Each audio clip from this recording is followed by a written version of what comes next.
Welcome, folks. First, let me start acknowledge that we're all tired.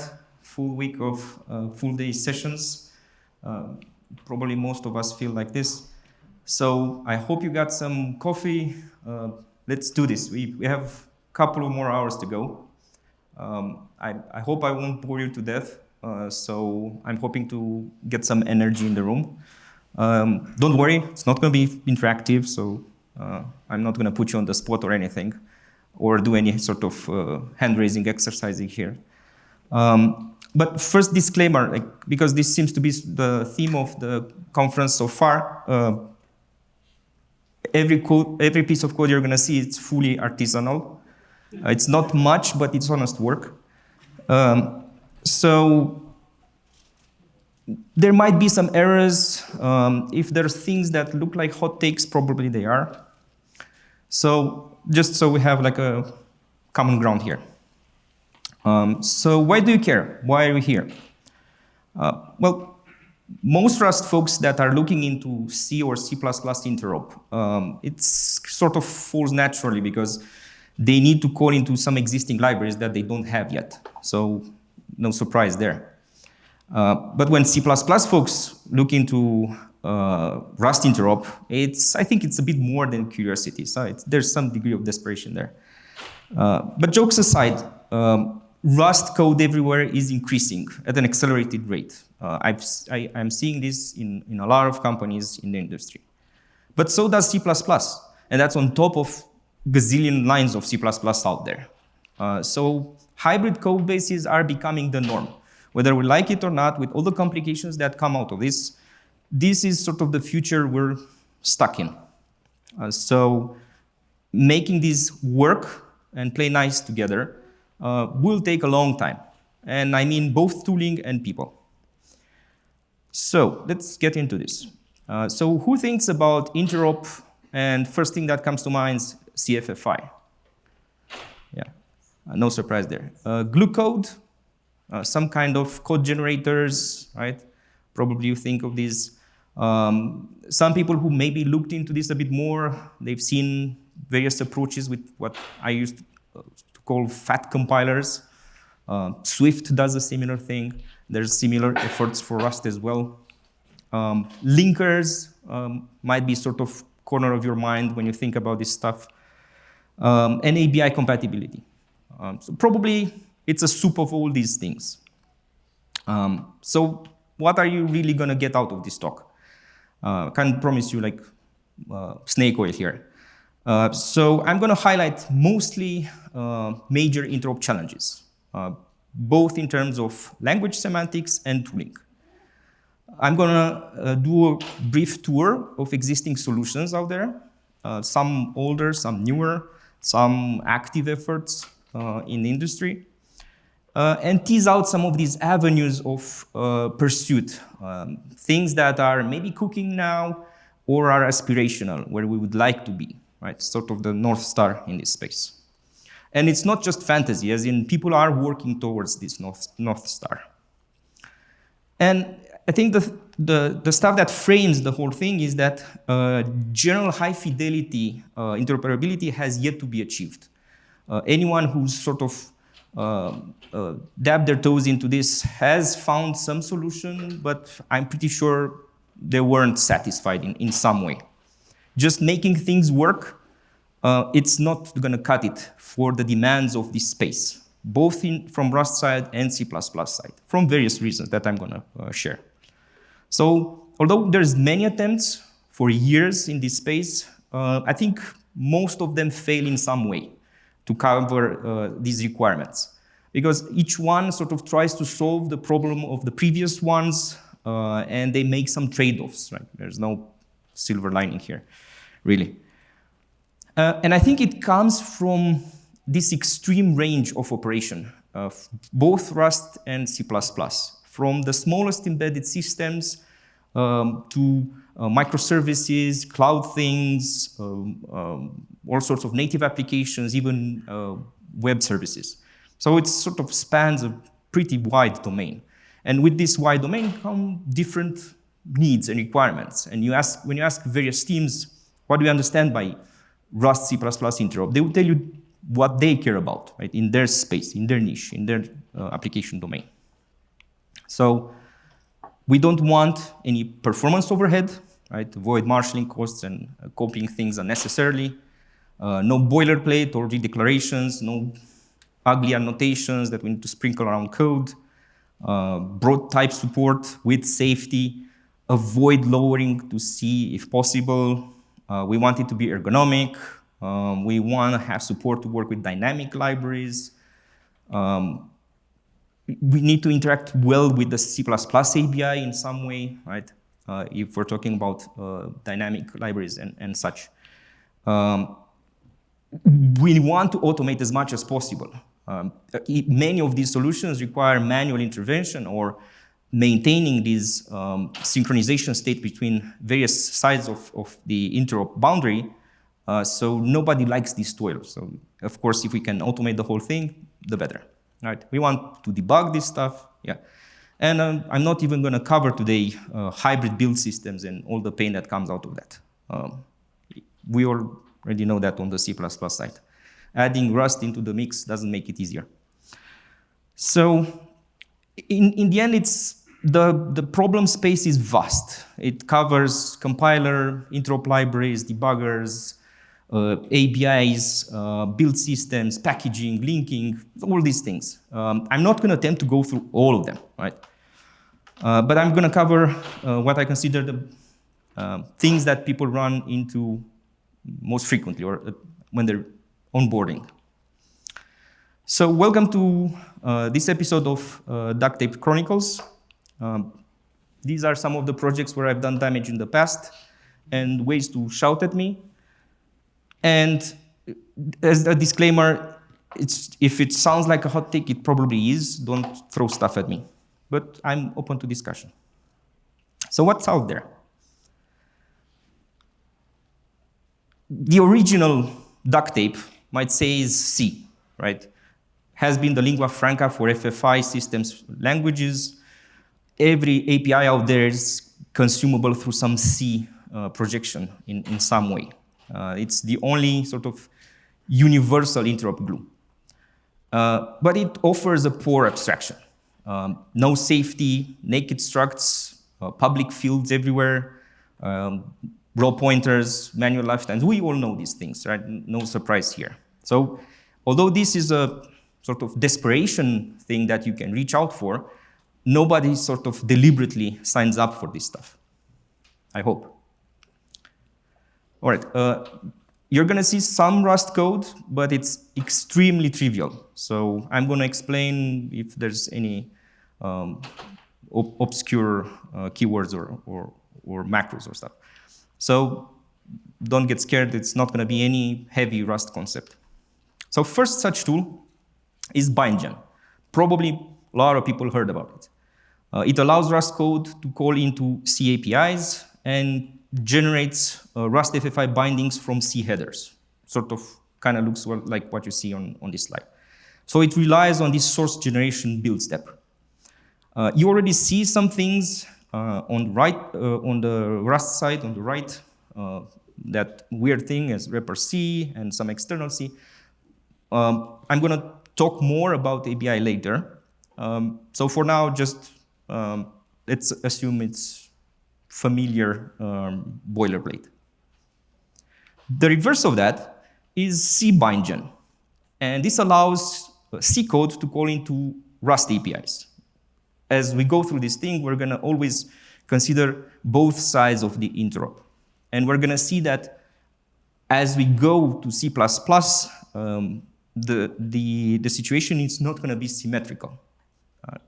It really depends which way you want to go and the kinds of tools and challenges you run into.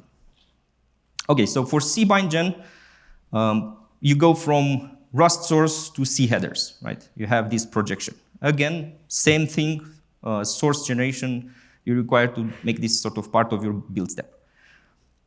All this stuff transforms by lowering to C, right? From one direction to another.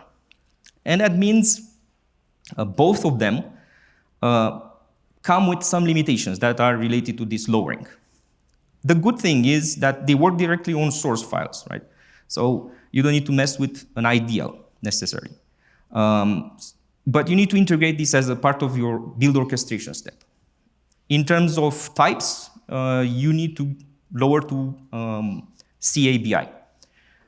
Pass by value just for C basic types. So you get no structs with private fields, no C++ fancy things, obviously, right? It's a C solution. No unique pointer, no optional. On the Rust side, no box option, no Rust enums, no string slices, no slices in general. Like a lot of the good high-level semantic things that are idiomatic, you just lose them in the process, right? So even a construct as basic as slices on Rust side cannot be represented through this interop machinery because slice representation is not guaranteed on the Rust side.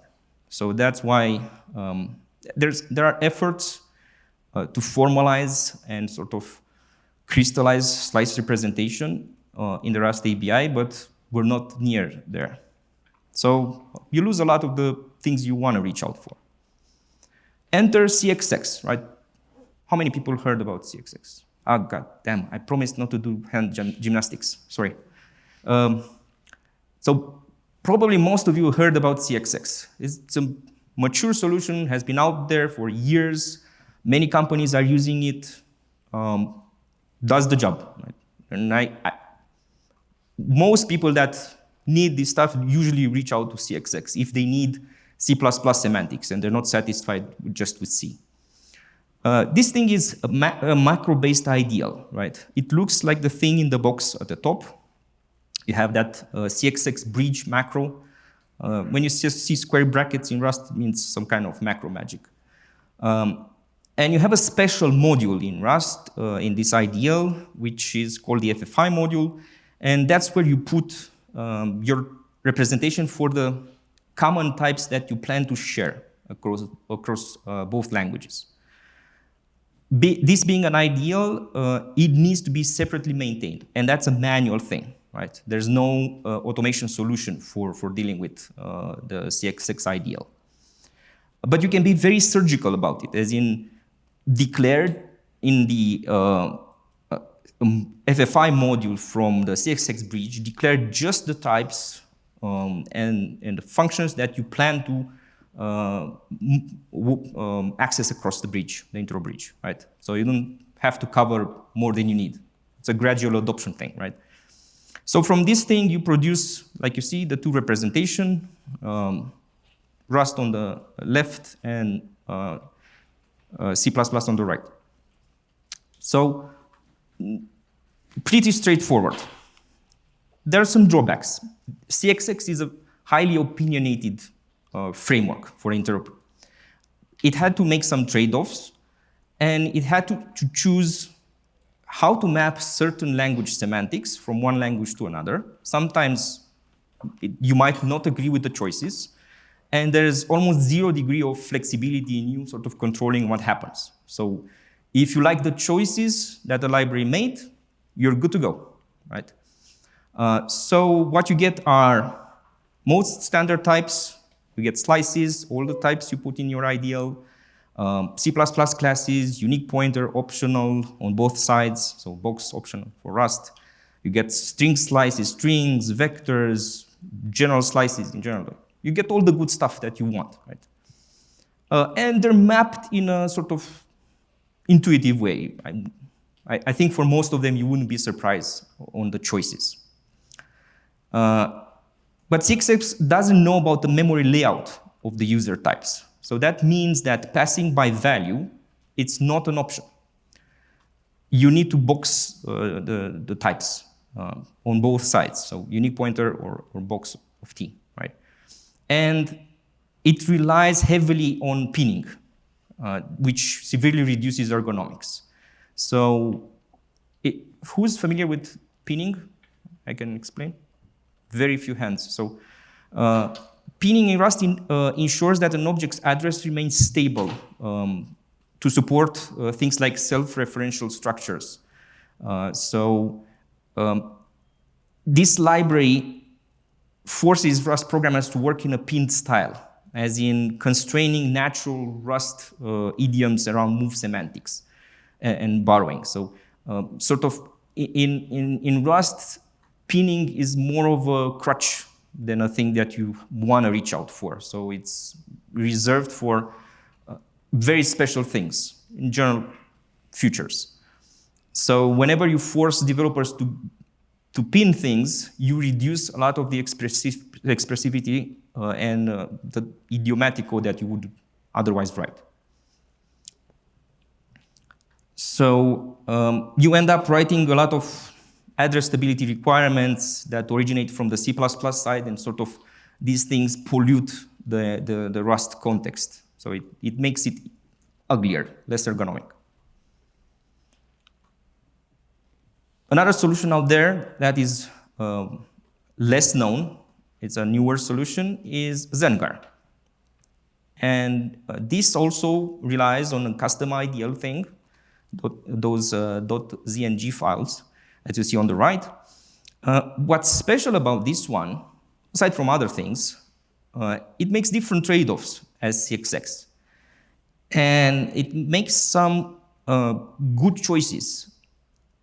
But this one also has some drawbacks, of course. One of the good choices it brings to the table is the ability to specify layout and alignment in the IDL.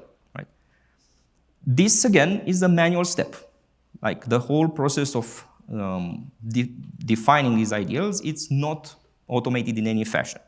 But it gives the author surgical control over the types and functions exposed. And it's a sort of a sharp knife with the layout and definition of these types. So you need to be careful to update these IDL files accordingly when things mapping on either side of the interop boundary have to change. So like any manual step, it's prone to error. The tool will highlight, it does some degree of validation, but it's far from being a bulletproof solution. So it's kind of a sharp knife. And of course, you get things generated on both sides from this IDL, like you would expect. So you need to maintain this manually. I said that. You get the standard types, slices, everything you put in your IDL. Because you have the layout information in the IDL, size and alignment, you can pass by value now. But you have to do this annotation.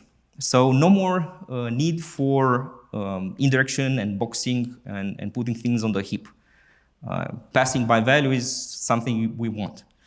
More about that later. So because of this, there's a reduced need for pinning, and the experience from people who have been using it, it's a bit more developer friendly, a bit more less idiomatic and a bit more flexible. You do have to accept, in some situation, occasional runtime cost, as in some cases, you still need to put some things on the heap. But those are sort of more isolated cases. Enter another solution, and that is Cubit. This is a bold new project with the goal of high fidelity language interop between Rust and C++. And it tries to go way beyond the existing solutions so far. This is a work in progress, of course. It needs native compiler integration for now. So it sort of assumes this Clang and Rust-C duo. It works directly on source files, so no need to maintain IDL files manually. And it covers the whole API surface. Like I said, IDL-based solutions can be much more targeted. You can control exactly what you want to expose as visible on both sides.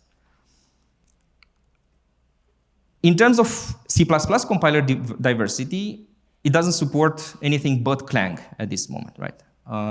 The roadmap is to have an optional IDL so that you provide this decoupling between the C++ compiler and the interop generator, right? Cubit itself. On the Rust side of things, because Rust is mostly a mono compiler culture out there, it's not such a big issue. But on the C++ side, it's a big issue. Because it has this deep compiler integration by design, it can automatically see information about all the types on the C++ side and Rust side. So that means you don't need to manually declare size and alignment for the types you want to interop with. So you get to pass by a value for free on all the things. So the process is from the C++ header, for example, where you have your C++ API, through Cubit, you get the Rust API automatically, right? And that assumes this deep compiler integration with Clang. The plan is to split this and have a model where you bring your own C++ compiler so that it can work with MSVC and GCC and others, and have this IDL generated automatically, and then Cubit will ingest this IDL and do its thing. Right? This is not yet supported. This is being worked on. So I mentioned all of these solutions make choices. Some of them favor ergonomics and simplicity by sacrificing semantics and reducing the scope of the language features that you can address.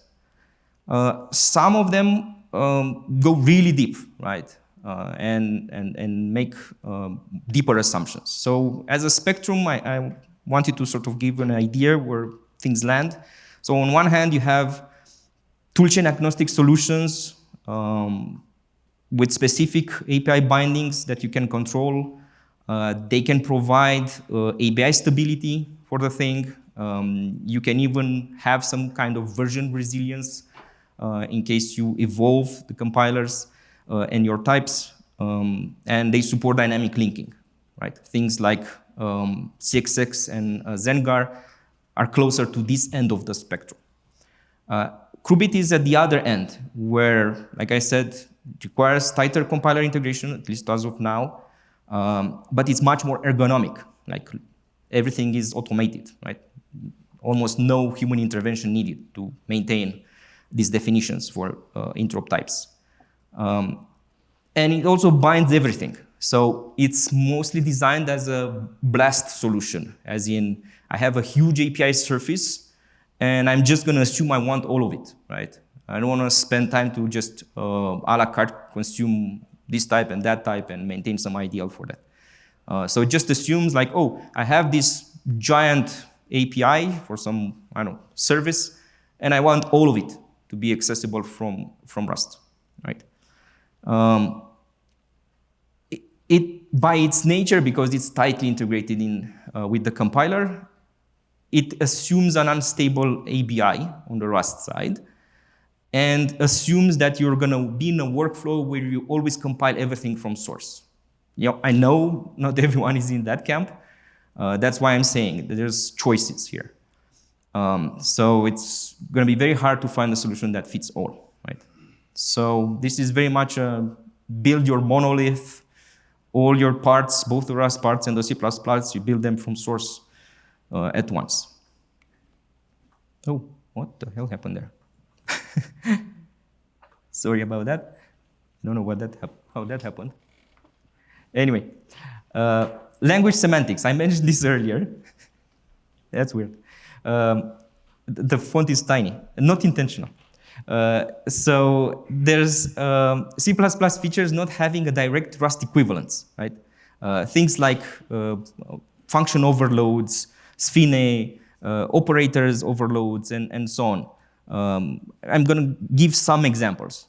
As you can imagine, the semantics that C++ offers is much richer than Rust. So for all intents and purposes, although it's not quite true, but for all intents and purposes, you can generally consider that Rust is a subset of C++ semantics in the things that it offers, right?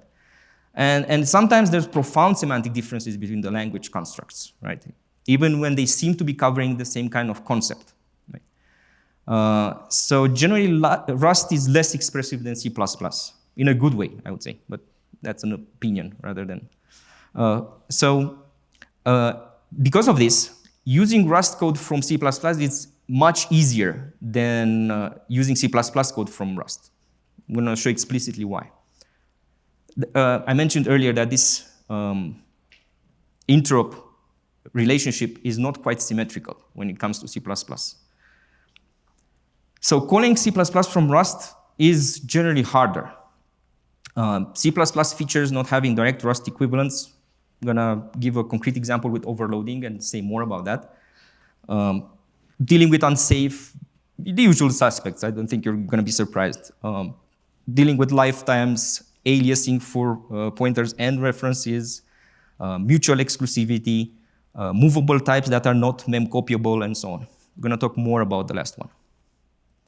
The other way around, calling Rust from C++, it's doable, right? Even right now, even with the limitations of existing tools, it's quite doable, right?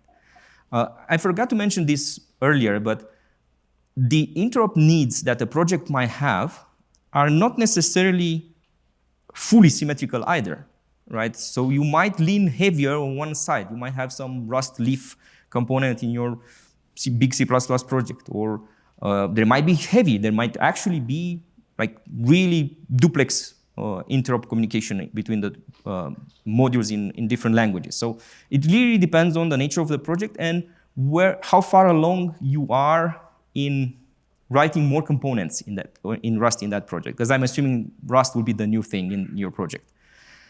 So depends on where you are. The crosstalk across the interop boundary might be asymmetrical as well. All right, so I mentioned why. So because the Rust semantics are a subset of C++ semantics, Rust has a much stronger type system. And that means that all these interop tools can grasp intended semantics of your functions and types. On the C++ side, it's a lot of guesswork. And I'm going to point you to some interesting Cubit explorations, some write-ups and a presentation. You're going to see that all the solutions explored in that space involve a lot of heuristics and guesswork on the C++ side, because you cannot actually prove the original intent of the code. You kind of have to guess. On the C++ side, because it's much more opinionated, there's almost no ambiguity. And in terms of querying the Rust compiler itself, you can immediately determine size and alignment, struct fields, even infer mappings from key trait implementations, because you can actually query for these for every type to see, for example, does a type implement drop, right? Okay, good, I can map that to the equivalent C++ destructor. Does a type implement clone, right? I can map that to the compy constructor and so on. So you have more introspection capability and less doubt in the results you get out of this query. There's a caveat though, right? Rust ABI is not stable. It's not guaranteed to be stable across compiler versions. So all these informations need to be queried every time. You can't just say, oh, I'm going to query this thing and cache it somewhere, stash it. That's why I said this model fits better for the build everything from source kind of workflow, right? I'm going to talk a lot more about ABI stability. I mentioned earlier one of these impedance mismatch things between the languages, and that was function overloading. And this is a real need. It's not exactly sort of, oh, I want to have this high fidelity thing between the languages. No, you actually need to call overloaded C++ functions sometimes, right? You might land up in some overload set on the C++ side, and you need to be specific. I want this function, right? So some folks say they really need to have a way to semantically identify the specific C++ overload from Rust at language level, right? So they're trying really hard to get Rust to adopt some form of function overloading. Not exactly like C++, like the level of craziness we have, but some form of overloading. Again, my spicy take, I think we should strongly resist this temptation to complicate Rust just for the sake of interop. By the way, see if you're familiar with the Carbon effort. Carbon made a different trade-off here. Carbon explicitly chose to be as close as possible to the C++ semantics. So they baked overloading very much in the C++ fashion in the language, because their goal was one-to-one mapping as possible. So I believe we can probably solve this outside the core language for Rust. No need to hinder powerful type inference that you get in Rust by adding overloading into the mix. I don't know if everyone realizes, by adding overloading, you're actually crippling Rust inference. And in reality, at ABI level, overloading effectively doesn't exist. So it's just differently mangled symbol names, right? So there's no fundamental need for us to allow function overloads in the core language. We just need a way to name mangling such that separate functions map to the correct overloads behind the scenes. So there's tricks that we can play here with the compiler and linker so that we don't sacrifice the core language. Okay, so I threatened with ABI a lot. So I'm going to get to a section now that is fully about ABI. So what is ABI anyway? Just for the sake of coherence in the room, ABI isn't a property of the programming language itself. That's why it needs special treatment. And I alluded a lot with ABI constraints, but we need to clarify. It's a property of the system and the toolchain, right? ABI is something that's defined by the platform. Compilers, for example, determine class layout when this thing is not necessarily portable. So it's all about I mentioned size, alignment. Some languages have a concept of stride, offsets, types of fields, vtable entries, calling conventions, mangling, and so on. Lots of things, right? All these fall into this ABI bucket. So why do we need ABI stability, right? We don't want to, for example, I'm going to make the Rust case, right? We don't want to shut the door for future compiler and library improvements, right? So that's why Rust aggressively takes this stance of we're going to change ABI with every version if you need it, right? We don't care. Don't count on that. Stabilizing ABI too early might miss optimization opportunities, right? But then again, when is it too early? Like, you can always say it's too early. You might have all sorts of reasons to change. And indeed, the Rust project itself made breaking changes because they discovered better ways of doing things. So, but this is always a contentious point, right? Even in the in the Rust community. I'm not even going to mention what happened in 2020 in this community. So why do we want this, right? Because in the interop story, this comes up even harder than in general when you talk about ABI stability for a language. For example, you don't have to share the source code of your library, right? You can use the most recent compiler for your library, right? You can use libraries compiled with different compiler versions. Again, this is grinds against the workflow I mentioned earlier that the Cubit designers want you to compile everything from source, right? You don't have to recompile everything, right? And have full project visibility. You might just want to link to some library you have.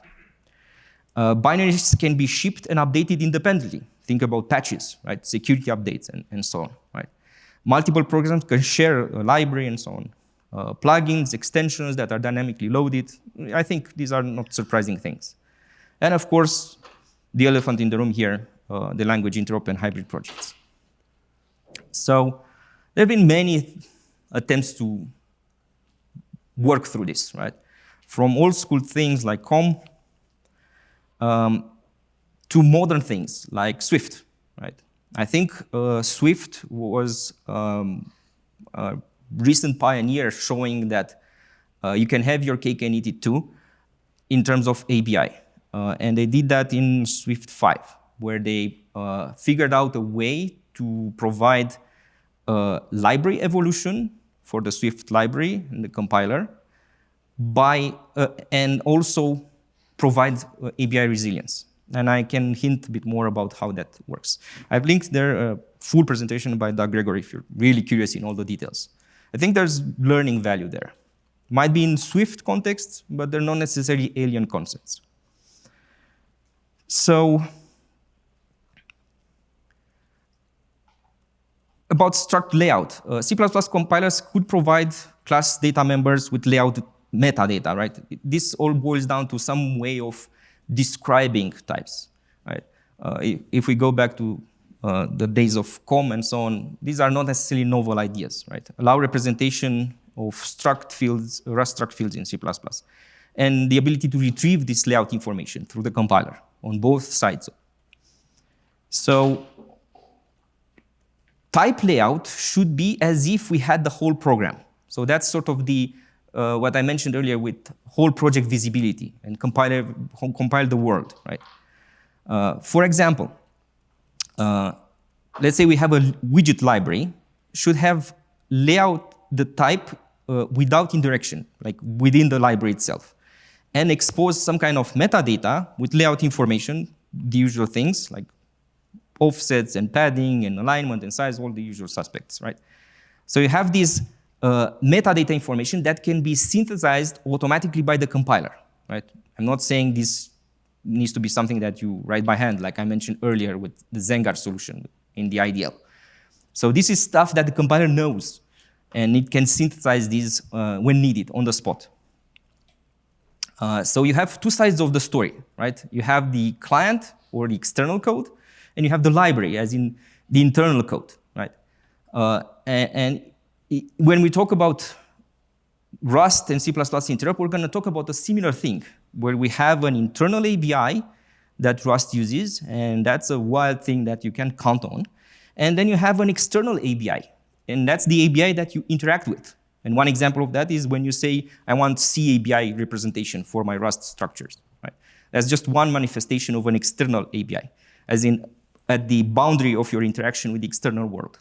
Whereas within your component, you have the freedom to do what you want, right? You don't need to make any contractual guarantees. So on client code, external, that indirects, the client code that's external needs to go through some kind of indirection, one more layer of indirection solves all the problems, right? So you go through this metadata information to figure out how to access a field, right? For example, you read the metadata and you find the field offset. You do some math computation to figure out exactly how that maps into the actual object, right? When you do pointer adjustments, right? If you want to store an instance on the stack, again, you need to read the metadata to figure out the size of that instance and emit the appropriate alloca instructions, right? On the other side, like I said, where you're inside your bubble, right, you need to do less work.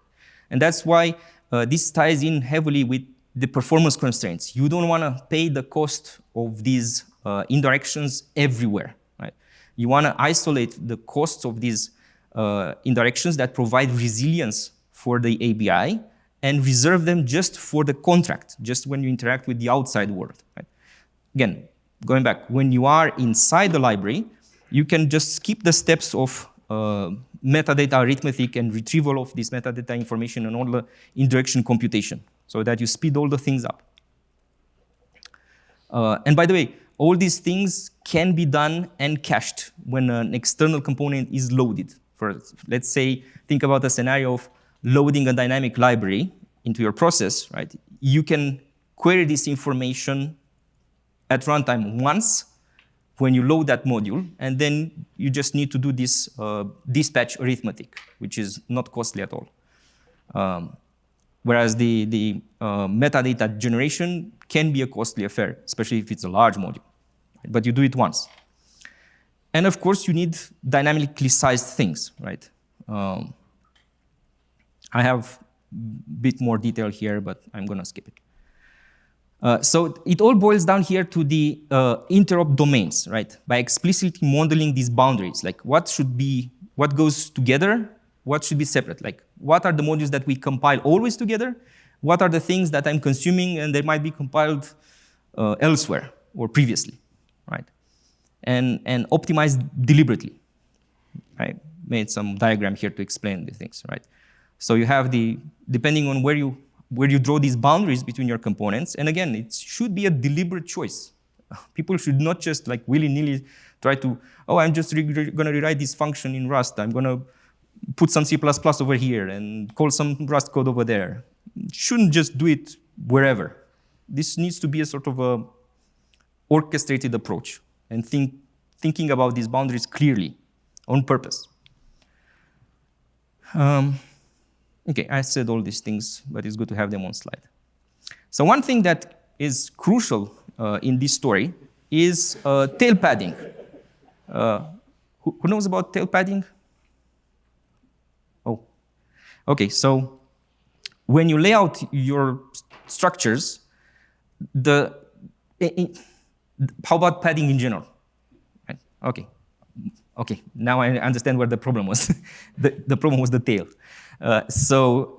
Because of alignment requirements, when you put fields together, when you stitch them together, you might not stitch them directly together. So you might leave some padding, right? And sometimes you have padding at the end of your structures. And depending on how you use these structures, for example, if you extend the type, like if this is a base type, you have some derived types and so on. Or if you put these types next to each other, multiple instances of these types, this tail padding can have effects, right? And compilers are really tricky about exploiting this tail padding for devious purposes, which are good, but surprising to many. So C++, for example, is allowed to reuse tail padding of structs, but Rust does not. And this is, again, one of these fundamental differences between the languages. Rust treats tail padding as part of the value. Right? There's no concept of, like, when you memcopy, the expectation is you memcopy the size of t in bytes, right? And that's it. There's no surprises there on the Rust side. C++ does not allow this, right? For example, fields of a child class may be placed in the tail padding of the base class. I know, mind blown. So that's a problem.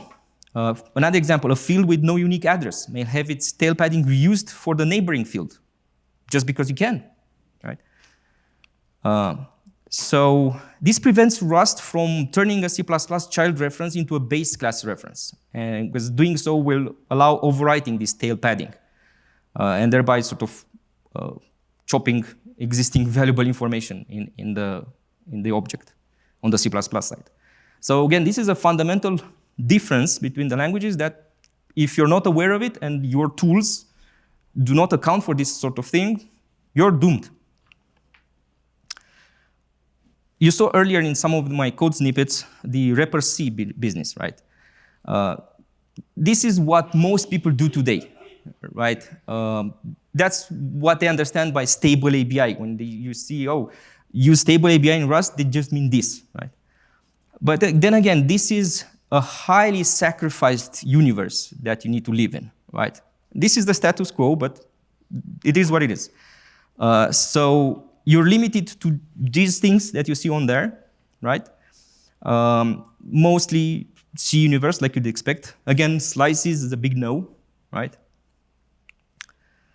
What you would like to have is the ability to unlock all these other good things from Rust, but you can't get them with the C ABI representation. These are represented in the Rust ABI. And there's, like I mentioned earlier, there's no fixed Rust ABI, right?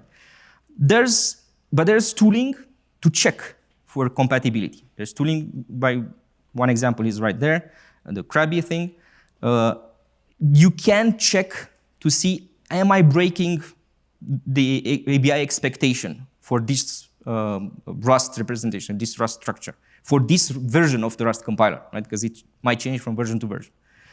So the future is where you might want to end up in having higher, I lost the signal there, but let's hope it's all right. you might have access to these higher level, it's back, higher level things like slices, enum, structs, option, results, idiomatic things that you expect in Rust, right? You can go even further and have mechanisms for exporting, importing, and naming symbols and working with dynamic libraries. I alluded to this earlier. Like, many people care about this loading things dynamically. Why not? So if you can go even further with type erasure things, right? You can think about box, vec, any kind of trait objects that you might think of, like dealing with vtables in an ABI stable fashion that is well defined. None of this is true, by the way. This is fantasy. But I would like to see this, right? So it's going to take a long time to get there, right? But there's strong interest in this area. Now I'm going to briefly talk about another thing that's sort of crucial piece, and that's this teleporting business. I'm pretty sure at least some of you might have been in a session that mentioned trivial relocatable things, right? Just because it's an impossible thing to say. So this is a fairly sensitive topic in handling C++ values that are not considered relocatable, right? An object is relocatable value if it preserves its invariant once it's moved in some other arbitrary place in memory, right? So C++ assumption that non-relocatable values are by default, values are non-relocatable actually hurts a lot. That's why there's recent efforts in the C++ 26 standard to fix this business and be more deliberate about what's going on. Because the default assumption is sort of unfortunate. But that's history. So relocating an object to a distinct physical location is a destructive move, right? You need to create a copy, destroy the other one, right? The whole business. No surprise there. And the reality is that a lot of libraries out there actually optimize for such patterns, but it's sort of, they pretend it's not UB, but it's actually, it was technically UB, right? Because it's so juicy to exploit, right? And now we're just trying to formalize and sort of legitimize it for particular cases, right? So that's why we have this proposal in 26, and that will formalize what was mostly common practice and common sense. But as you're going to see, the conditions, sort of the contracts for these things actually being trivially copyable are highly complicated, and we almost got it wrong. And an exotic new hardware architecture sort of complicated things even more, right? If you're familiar with the specific pointer signing thing from the ARM architecture from Apple, right? So there's lots of sort of difficult details behind the scenes to actually get this to be proper. I think it's almost proper. So these are sort of the conditions that need to hold for something to be trivially relocatable. Don't worry, you don't need to parse it right now. Just need to have it there in case you want to go back. So C++ and Rust make opposite ways on how they handle movement, right? Move is by default in Rust, whereas C++ likes to copy by default, right? Rust does memcopy of the bytes of t regardless of type. That's always legal in Rust, right? To move stuff by memcopying it. C++ by default relies on these special functions that are supposed to fix up the type. And this is extremely important when you have external things in your type or self-referential structures that need patching when you move them, right? We're used to that. But Rust people are not. So when they have to deal with such a type, it's going to be problematic. And that's why there's all sorts of crutches in the process with things like start lifetime at and all sorts of other patch mechanisms that we need to exploit when we try to move types from the Rust side. We try to move C++ types. And of course, I mentioned pinning earlier. For self-referential types, this is a sort of a must, and it's definitely not ergonomic. So why is this important? Because you want to place a C++ object on the Rust stack, right? I mentioned, you don't want to just throw everything on the heap, right? You lose all the benefits of this interop business, right? So that's why trivially relocatable types in the C++26 sense are a crucial piece to have a proper Rust interop, Rust C++ interop story, so that we can safely put C++ objects, most C++ objects on the Rust stack, right? There's a very nice write-up there by David Sankel, if you want to read it. It's a longish PDF, but if you're into this sort of business, it's a must-read. Okay. I mentioned most of this already. So at the very end, I want to talk a bit about compilers. So many of the tricks here, like you saw, required some deep compiler involvement in some way. Right? You saw one example with Cubit. We've seen other examples with the ABI thing, sort of how to provide resilience for ABIs and being able to evolve the ABI without breaking the clients and these isolation domains and so on. So on the C++ side, it's complicated, right? You have choices. So who do you cater to, right? On the Rust side, it's easier because it's sort of a single compiler mostly. And this high fidelity language semantics and mapping of vocabulary types depends on front ends, both for C++ and Rust, to be able to make all these queries that I mentioned earlier, right? To understand the structures and types and the semantics required. So it's going to be very hard to provide toolchain independent representations. It is possible. There are solutions out there. Problem is consensus, right, on the solutions of toolchain independent IR. And support libraries to hold your hand through this process, right? So it's, I think this is a severely underfunded area, but I see emerging interest from a lot of companies and a lot of people in the compiler space to work towards addressing these issues. Again, I mentioned binary level fidelity, linking, dynamic libraries, platform native integration, a lot of tail-end things like post-build tooling and so on. So that's like things extend way beyond the code gen, right? And when people think about Rust C++ interop, they tend to be stuck in the first thing they see, and that's the code gen part. By the way, I couldn't help myself, and I had to lift this from Herb's keynote 2 days ago, right? You saw that thing, right? C++26 reflection thing can be a vehicle for generating more rigorous bindings on all projections that you want, Rust or any other thing, right? So could be that this might be the future where, like Herb was saying, that this new duct tape would be C++ in a few years. I don't know, I hope so.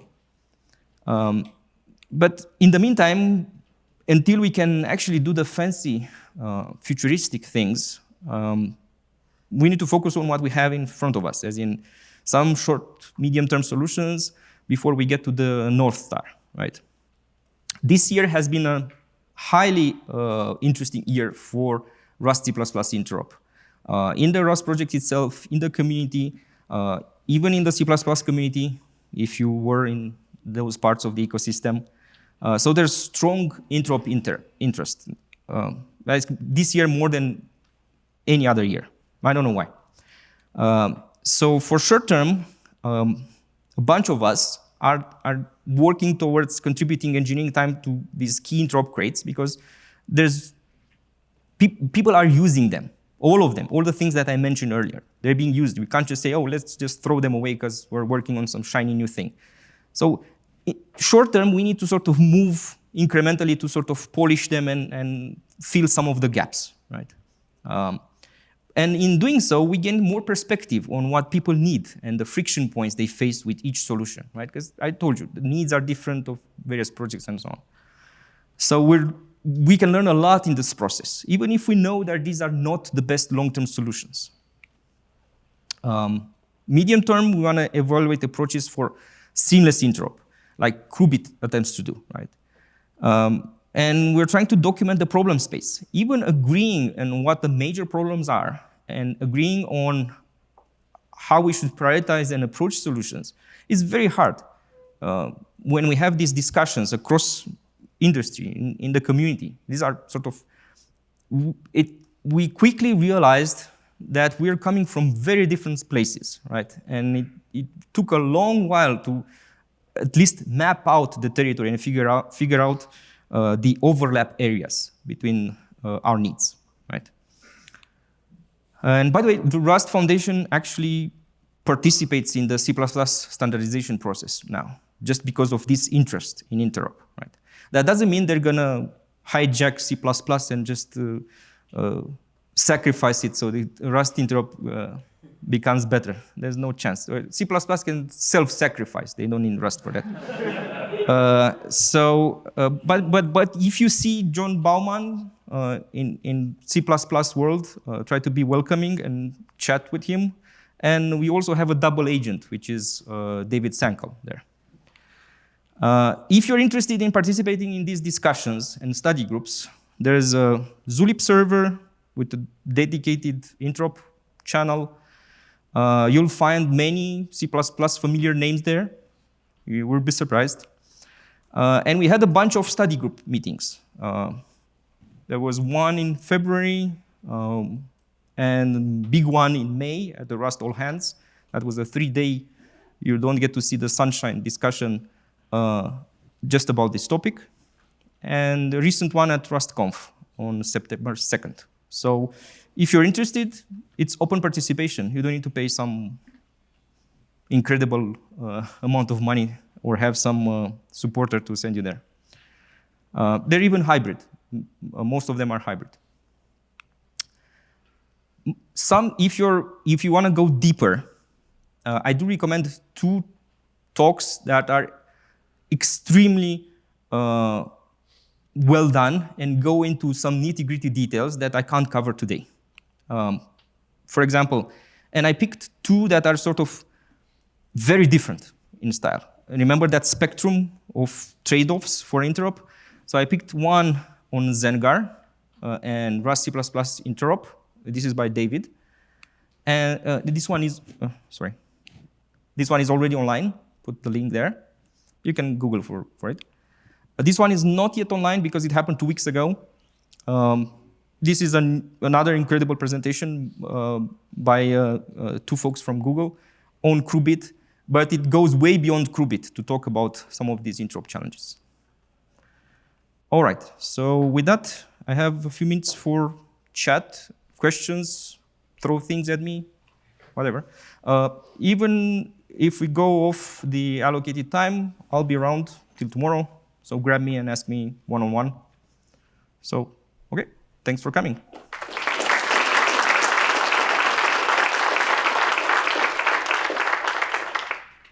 Any questions now, or, yeah, go ahead. Hi, thanks for the talk. Do you see any recent effort in maybe bridging some gaps on standard library type representations? C++ doesn't really have like a uniform representation under different platforms. And you mean as for we see in CXX, and the practice of this usually creates bindings in the other language. Are you referring to basic things like integer types? No, vectors, strings, vocabulary types from the standard library.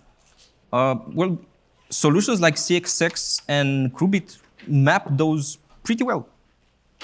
But you still have this distinction between what's a C++ type and what's a Rust type there, right? Oh, okay. You're not treating it as if they are user-defined structs. But I guess the standard library implementation doesn't support this. Yeah, I understand what you mean. As in, when you get to use them, you will see that they have, they come from the Rust space. Yes. As in, it's Rust colon vector and whatever. CXX unique pointer. Yeah. I understand now what you mean. Unfortunately, this is as far as we got. Okay. I was thinking about a way of maybe using one implementation and then provide a C++ interface that still aligns with the C++ spec.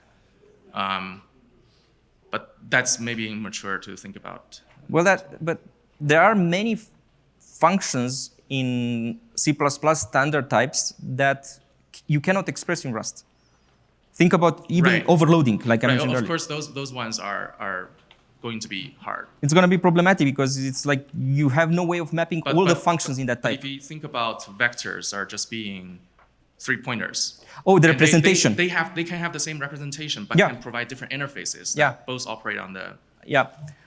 That's where the ABI business comes in first. Yes. You first need to agree on a stable Rust representation. I think I mentioned this earlier. Vector is like too big already. Even a slice, think about a Rust slice is not properly defined as in how it's supposed to be laid out. You're not supposed to know how it's laid out. In reality, it doesn't change, but in practice, it doesn't change. But in theory, we couldn't even agree as in, okay, tell me what a slice looks like so I can map it to some span or whatever. Like, yeah. Also soundness guarantees on the Rust side. Or string view. Think about string view and representing that. Can you map a string view to a string slice? No, you can't. Okay. Safely.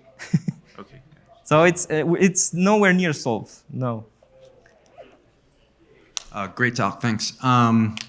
So pragmatically, obviously you see the applications of this, but I think from like a Rust perspective, like you're supposed to get the safety, and as soon as you start doing that, you don't have that safety anymore. So what is the perspective of that? If this becomes like too ubiquitous in the ecosystem, then do you just give that up, or?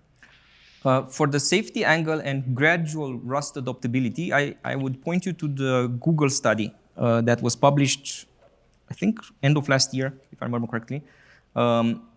They did at-scale studies on security vulnerabilities, and they proved by data, not conjecture, at least in their space, they proved by data that just incorporating gradually some Rust bits, doesn't mean you have to rewrite the whole thing in Rust, just gradually putting some Rust bits, especially in new code, because most CVEs tend to be new code rather than old code. They improved the overall reliability of the whole system, not just the new bits that were added. So I'm actually thinking the other way. I mean, is that it? Is it more about people living in C++ world wanting to pull in Rust code rather than the other way around? Yeah, I think it's more of that. Okay. As in, I think the biggest financial incentive is hardening native code by rewriting sensitive bits in Rust. Got it. Okay. That's the main thing I'm seeing. The other way is like mostly, oh, this Rust project needs a library that's only C or C++. So right. They're forced to call into that. Sure. That's less of an incentive, as it's at least financially. Yeah. Okay. Thank you. Yeah. I think they're gonna kick me out because we're over time, but I'm happy to chat off the record if you want. Okay. Thank you.